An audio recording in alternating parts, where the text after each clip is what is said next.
ہر میاں بیوی پر ایک وقت ایسا بھی آتا ہے کہ جب کچھ لوگ ان کے رشتے کو کمزور کرنے کی کوشش کرتے ہیں۔ جو اس مشکل وقت سے نکل گیا وہ سکھی، اور جو لوگوں کی باتوں میں آ گیا اس کا مقدر نہ ختم ہونے والا دکھ ہے۔ بیٹیاں جب سسرال میں خوشحال ہوں تو وہ خود ہی میکے جانا کم کر دیتی ہیں، کیونکہ شوہر کے بغیر دل نہیں لگتا۔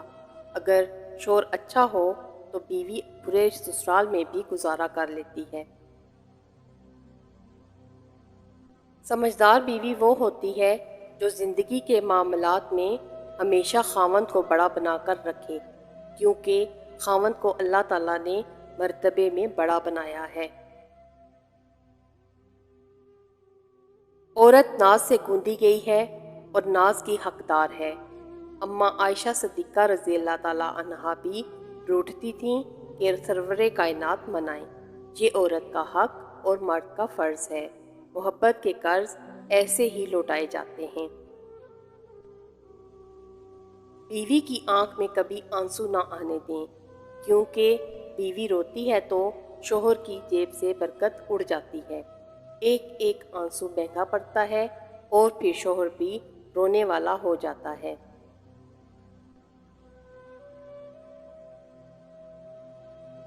میاں بیوی کا رشتہ لباس کا ہے، دونوں کو ایک دوسرے کے لیے لباس قرار دیا ہے، جو نہ صرف شان اور عزت بڑھانے کا باعث ہے بلکہ سکون اور عیب چھپانے کا باعث بھی ہے۔ مرد اگر عورت کو ٹوکتا ہے تو اس کا مطلب یہ نہیں کہ وہ شک کرتا ہے یا پھر اس پر اعتبار نہیں کرتا، بلکہ وہ اسے اپنی عزت سمجھتا ہے اور اس کا خیال خود سے بھی زیادہ رکھتا ہے۔ ایسی عورت دنیا کی سب سے خوش قسمت عورت ہے۔